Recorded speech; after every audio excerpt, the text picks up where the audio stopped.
But now we're at the moment, at the point where their secret is out. They cannot turn a blind eye, not even to pirates, not to the revolutionary army. They have to act, and that means that the story is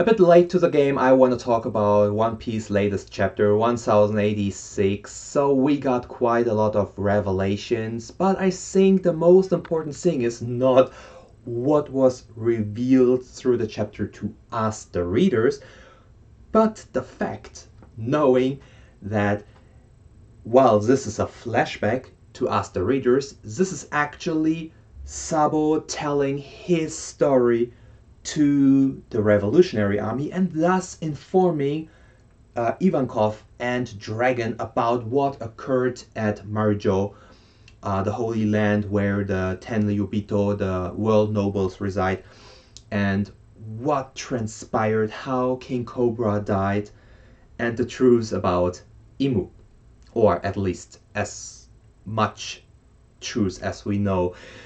And also that Wapol, the other person who was pretty much peeking, we have to assume he knows equally much as Sabo, that him being with news reporter Morgans, that he possibly might have carried that information on to Morgan. So with that, we have to assume there are two factions, there are two organizations, the Revolutionary Army and Morgan's with his news agency, both very capable of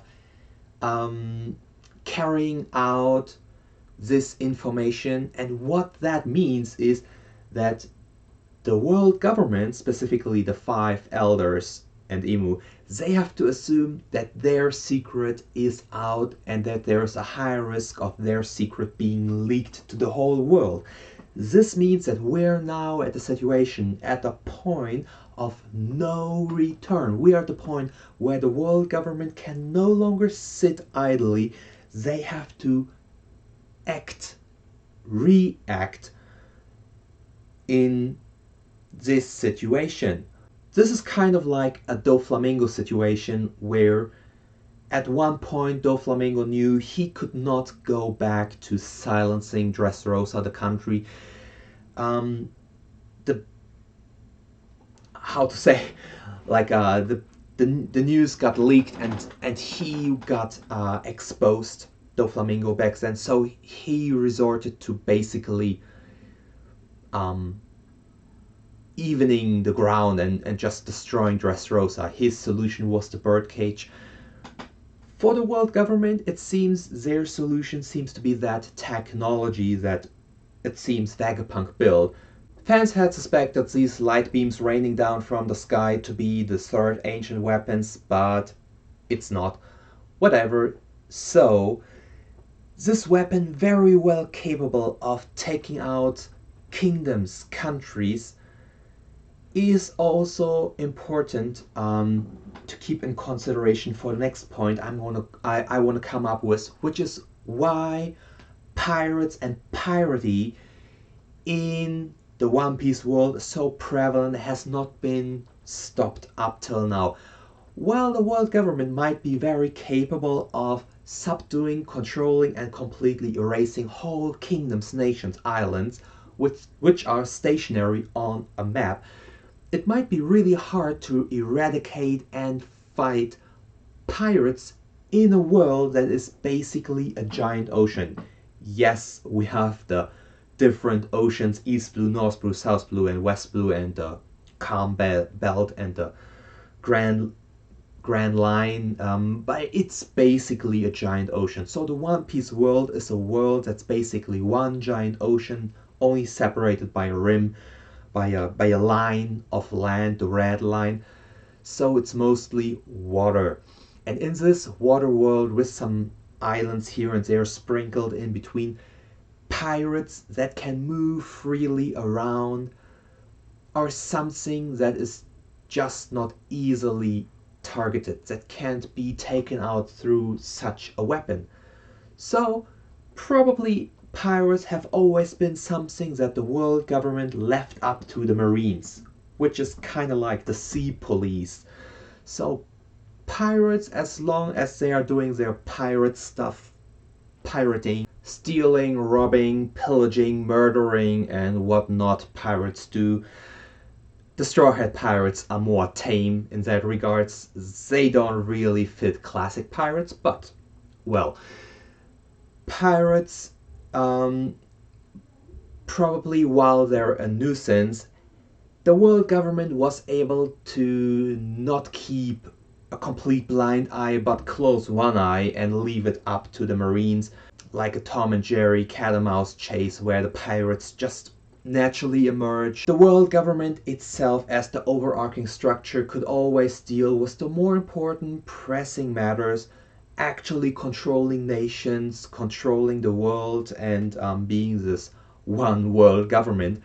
And I believe for the longest time in the One Piece world, in these last, we assume, 800 years of rulership by the world government, they could pretty much do so from the shadows. They could pretty much rule the world in secret as they pleased.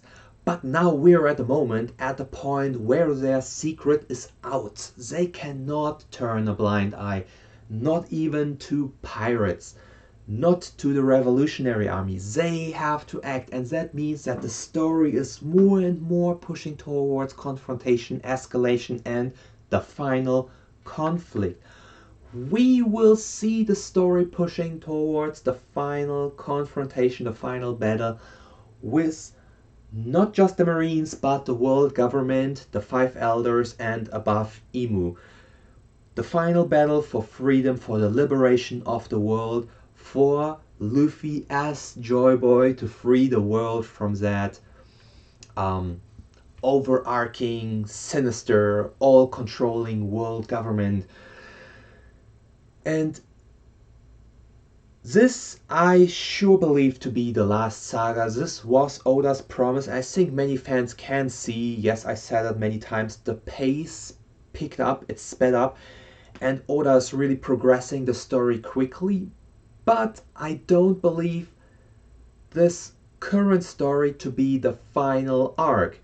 I believe it to be part of the final saga. I think the final events are set in motion with especially this revelation now, with this revelation pushing the world government to move, and the stones more and more being set in place. But the current arc, I think, will be finished off with a confrontation between the Straw Hat Pirates and the approaching Kizaru, the Admiral, along with one of the Five Elders, Saint Saturn. And it was for a long time not really clear what kind of capabilities, powers he might have, if he's even capable of anything. He's an elder, he's an old man. Elderly people usually are not the strongest. It's a shonen story. Shonen stories try to twist that around a bit. Bleach taught us, I think, don't disrespect your elders. And the recent flashback, the story told through Sabo, revealed that all of the elders, the Five Elders, seem to have abilities. We can assume, due to their change in size and appearance, that it's probably a Zoan devil fruit, one that adds animal abilities. We can assume that they are probably mythological animals, just for the sake of giving significance, as they are very pivotal antagonists, probably the last line in front of Imu as the final adversary for the story of One Piece. So we can assume them to have special, extraordinary abilities, devil fruit abilities, and one of them, Saint Saturn, is now approaching. So the question prior would have been, Kizaru, whose matchup is he? Is he a matchup for Sanji, for Zoro, or even for Luffy? He's an admiral. We've seen admirals to be quite formidable opponents, close to the level of a Yonko, but I don't think they're exactly the level of a Yonko. It would just make no sense to have them be the exact level of a Yonko. There being three admirals, that would mean that one admiral could easily take on a single Yonko, a single admiral. And while Whitebeard was a bit outstanding even among the Yonko, the four emperors, it wouldn't make sense for one Yonko, for one emperor to pose big enough of a threat to not be bothered by the world government and by the Marines. So it wouldn't make sense for why they're even considering losing a possibility back then at the big war against Whitebeard. I believe Yonko to be slightly above admirals. I think that makes more sense. How that is for Luffy, he's the newest addition to the Yonkos. Buggy aside, I think Luffy is the weakest among the Yonko, the four emperors. I think he's even the weakest emperor, Buggy aside, ever shown. Yes, that includes Big Mom and Kaido. I think he took Kaido down in a group effort, and I think Kaido might not even have shown everything. But that's a different theory at this point. To return to the topic at hand, I think Luffy in his current state, it will be very interesting how his power fares against an elder. And I think it will be kind of like a Bruno situation, Bruno from CP9 back then in the Enies Lobby / Water 7 arc, where Bruno was not Luffy's final adversary. His main battle for that arc was Lucci, the guy with the pigeon. So Bruno was just a step in between, but also was a storytelling technique at the same time to give an example to the reader, to exemplify what to expect. How strong are the other members of CP9, and how strong would be their strongest member, their leader, Lucci. And it was a battle where Luffy had to go almost all out, but one that he ultimately went victorious out of. That he went with a victory out of. So I predict this will be kind of similar. Some fans speculated that it will be mirrored just how it went for Kid and Law, that these three who defeated the old Yonko, Big Mom and Kaido, that those three going their way will have a fate mirroring each other, being the same. Law losing against Blackbeard, Kid losing against Shanks, and Luffy ultimately going to lose against the combination of Kizaru and Saint Saturn. I don't think so. I think at this point, so far into the story, this wouldn't make sense, and I think Saint Saturn is there to exemplify how strong the other elders are, and with the prospect of Imu being even above that, how much of an out of reach adversary there still is in wait for Luffy to get the fandom, the readership interested and hyped. Originally I thought Saint Saturn would just fill the role of commanding the Seraphim, being the highest in command for the Seraphim, shifting around command back to the world government and the Marines. But now with the five elders being revealed to be probably very capable, probably strong characters, I see more a confrontation between Saint Saturn of the five elders against Luffy, forcing Luffy to go all out one more time, not in the way he fought Lucci, but in a way he fought Kaido, using actually advanced Conqueror's Haki and having one of or both Sanji and Zoro go against Kizaru.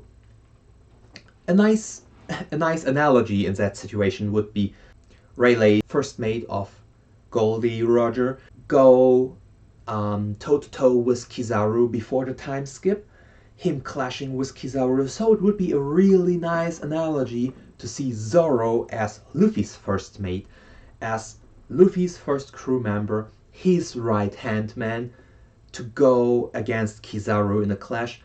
We've seen prior Rayleigh to use a blade, a sword, to fight against Kizaru. That would be nice to see that mimicked, seeing Zoro to go with his sword against Kizaru. So I think Zoro versus Kizaru is a much more likely make-up than Sanji versus Kizaru. Just my gut feeling, or maybe something I would like to see.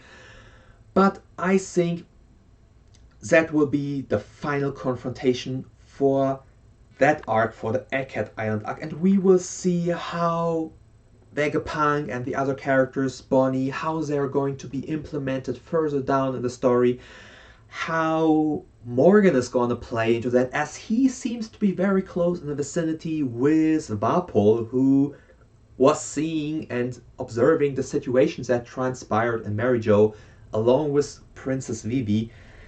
So I think a lot of story strands, those loose ends waving in the wind, will be knitted together into one thread, into one story thread. So we will see all these little story pieces that Oda laid out converge more and more and more in the next few chapters. I think we had now quite some focus on the Marijo, on the flashback, on Sabo and the Revolutionary Army. I think the story for the next few chapters will return to Egghead Island. We will return a story, and then we will see probably very soon the fleet, the Marine fleet with Kizaru and Saint Saturn arrive, and then a confrontation between those two sides. Luffy's side, possibly CP0 might still tag along with them. It's to be seen if their alliance holds up, how the Seraphim will react, if they will actually change sides, listen and obey the command chain, how much personality they have, how much individuality they have, that also stands to be seen. And then that will be the big climax of this arc, but I think it will not be the final arc. That to be said, that's it for my prediction, and thank you very much for tuning in. I hope you enjoyed it. Leave a like, subscribe, and have a nice day. Bye.